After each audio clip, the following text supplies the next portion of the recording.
Olá, olá, meus amados irmãos. Vos saúdo na graça e na paz de nosso Senhor e Salvador Jesus Cristo. Queridos, eu estou gravando esse vídeo para trazer uma palavra aos vossos corações e falar um pouquinho, bem rapidamente, ser bem sucinto, a respeito do nosso ministério. Só um minutinho.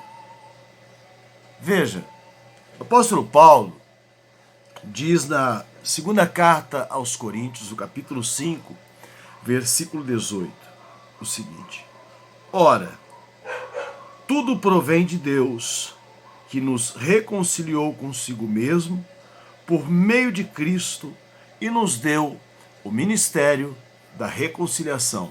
Segunda carta aos Coríntios, capítulo 5 e verso 18.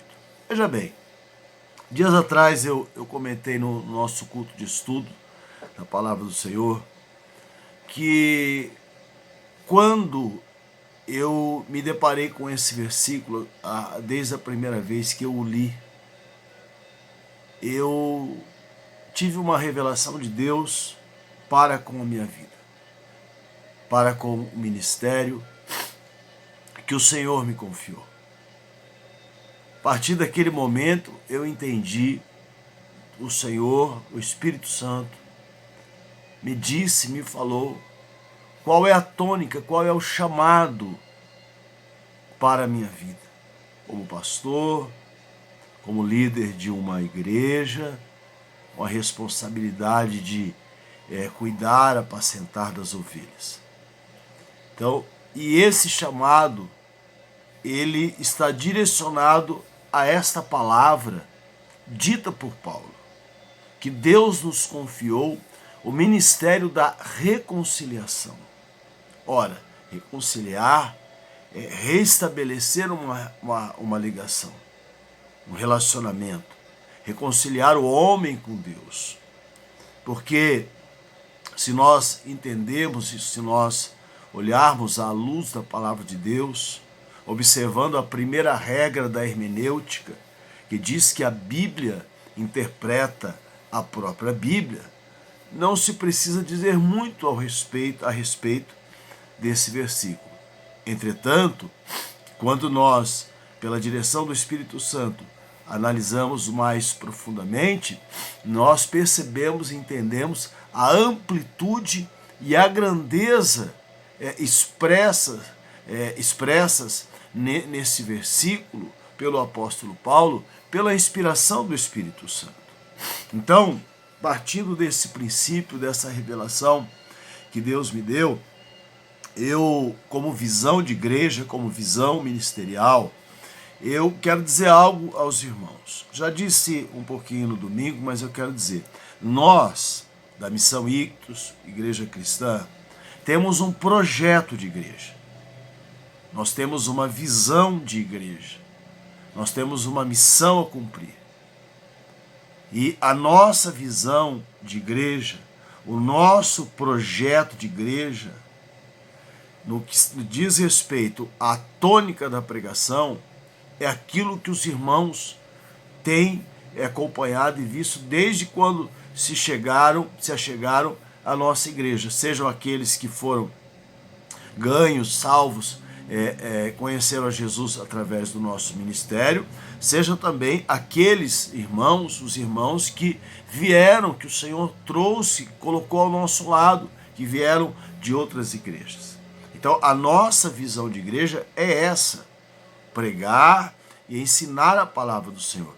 Esse é o nosso projeto de igreja, que a gente está começando, pela graça e pela misericórdia de Deus, a levar mais adiante, como agora esse projeto missionário, que os irmãos, para a honra e glória do Senhor, e isso me alegrou e tem me alegrado muito o coração, abraçaram com alegria esse projeto. Amém? Então, dentro dessa visão de igreja, desse projeto de igreja que nós temos, eu preciso esclarecer algo a você. Nós não somos adeptos de teologia de prosperidade nem de teologia de miséria.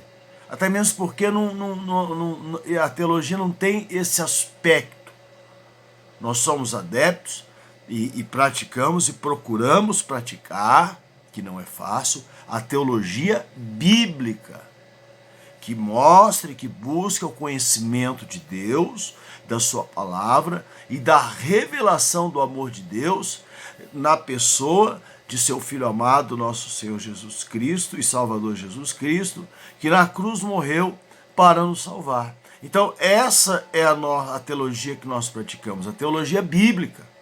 E dentro da teologia bíblica, nós precisamos e procuramos aprender e conhecer a vontade de Deus. Amém, meus irmãos? Então, eu queria deixar isso aqui para os irmãos em relação a isso. Agora, veja bem, o apóstolo Paulo ainda, falando aqui aos Coríntios, ele diz assim, no versículo 14, porque o amor de Cristo nos constrange, julgando nós isto, um morreu por todos, logo todos morreram. E ele morreu por todos, para que os que vivem não vivam mais para si mesmos, mas para que por eles morreu e ressuscitou. Ora, veja bem, Jesus pagou o preço alto, Jesus pagou o preço da nossa redenção, da nossa salvação, com o seu sangue. Nós fomos comprados por um bom preço. Nós fomos comprados, como diz o apóstolo Pedro, pelo não um ouro, prata ou pedras preciosas. Nós fomos comprados pelo incontaminável, incorruptível sangue de nosso Senhor e Salvador Jesus Cristo. Então, esse é o preço que nós fomos comprados. Esse é o preço que foi pago pela salvação das nossas almas. E aí no versículo 16, o apóstolo Paulo continua. Assim que nós, daqui por diante, a ninguém conhecemos segundo a carne. E se antes conhecemos Cristo segundo a carne, já agora não o conhecemos deste modo. E assim, se alguém está em Cristo, é nova criatura. As coisas antigas já passaram, eis que se fizeram novas. Eis que tudo se fez novo. Então, aqueles que estão em Cristo, aqueles que procuram servir ao Senhor, que a gente tem tentado, tem procurado fazer isso, com as limitações, com as lutas, com as imperfeições, sabemos que somos carentes da graça e da misericórdia de Deus, que não somos perfeitos de forma alguma, que estamos muito longe de ser perfeitos, de sermos perfeitos. Porque Paulo diz que nós estamos caminhando para chegar, para alcançar a estatura de varão perfeito. Ora, você hoje é uma pessoa adulta, não é? Tem uma bagagem de conhecimento da sua vida, mas você um dia foi bebê, eu também fui bebê, e quando a gente nasceu, que a gente era bebê, a gente tinha uma estatura menor, não apenas no que tange ao tamanho, né, físico de cada um, mas também na estatura, na amplitude daquilo que se diz ao conhecimento, e a gente foi crescendo em todos os aspectos. A palavra do Senhor diz no Evangelho de Lucas, capítulo 2, versículo 52, que Jesus ia crescendo em graça, estatura, diante de Deus e dos homens.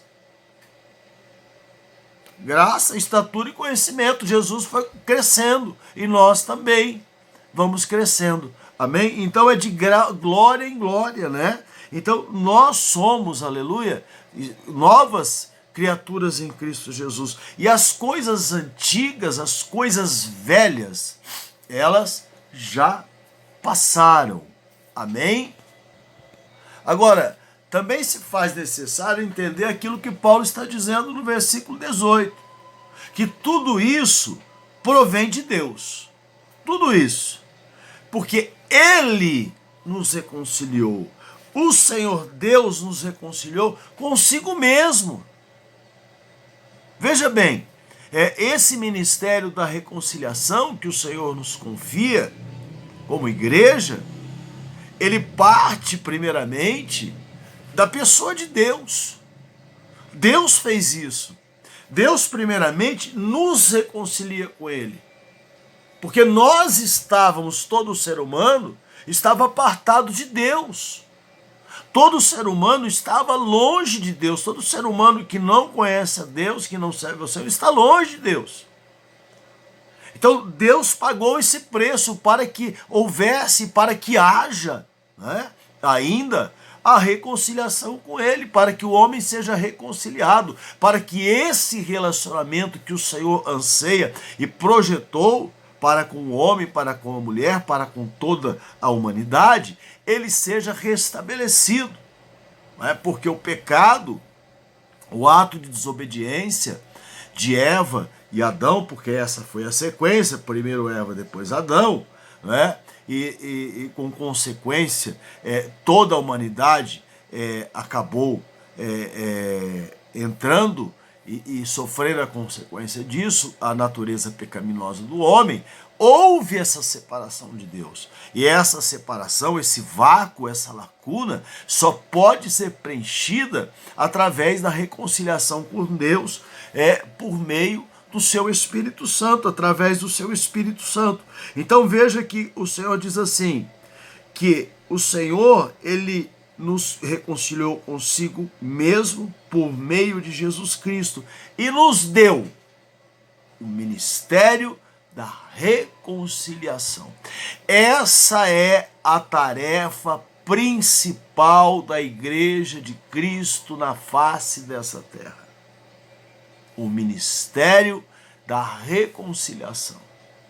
Esta é a chamada, esta é a missão confiada por Deus através de Jesus Cristo. Foi para isso que Jesus chamou aqueles homens. Foi para isso que Jesus chamou aqueles 12. Foi para isso que Jesus confiou a eles a obra de começar a igreja na face da terra.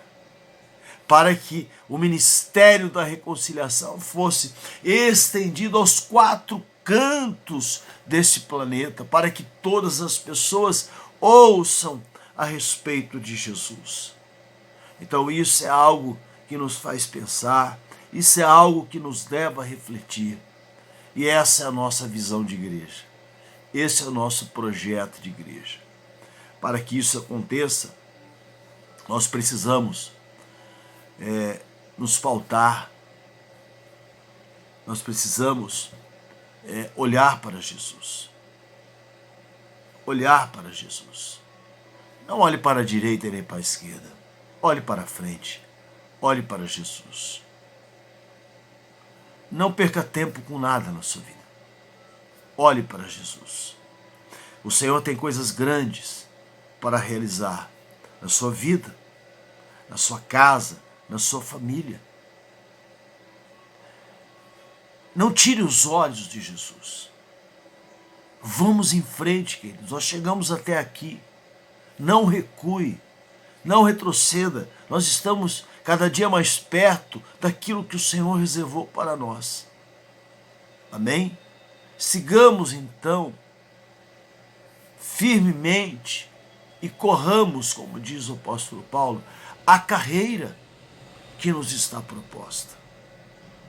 A carreira que o Senhor nos propôs. Amém?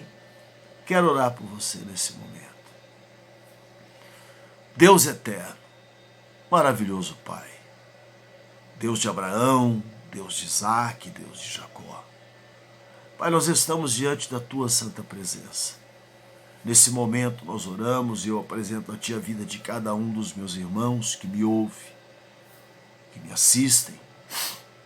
E te peço, ó Deus, que o Senhor venha derramar do Teu bálsamo, da Tua unção sobre a vida de cada um.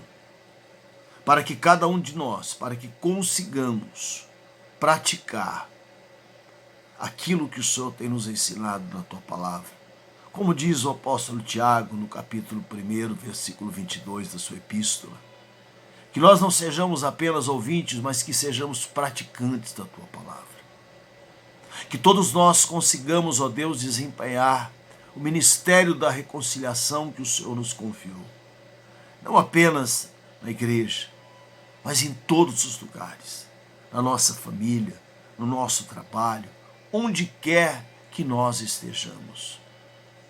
Com quem quer que seja que nós estivermos, onde nós estivermos. Encha-nos com teu Espírito Santo. Ensina-nos, ó Pai, a tua perfeita vontade, a tua boa vontade, a tua agradável vontade para as nossas vidas. Em nome de Jesus eu oro, meu Deus, e te agradeço por tudo que o Senhor já fez, faz e fará nas nossas vidas. Em nome de Jesus, amém e graças a Deus. Amém, meus amados irmãos. Eu me despeço na graça e na paz de nosso Senhor e Salvador Jesus Cristo. Fiquem todos com Deus. Um forte abraço do pastor Edilson Caruso. Bom dia, boa tarde, boa noite.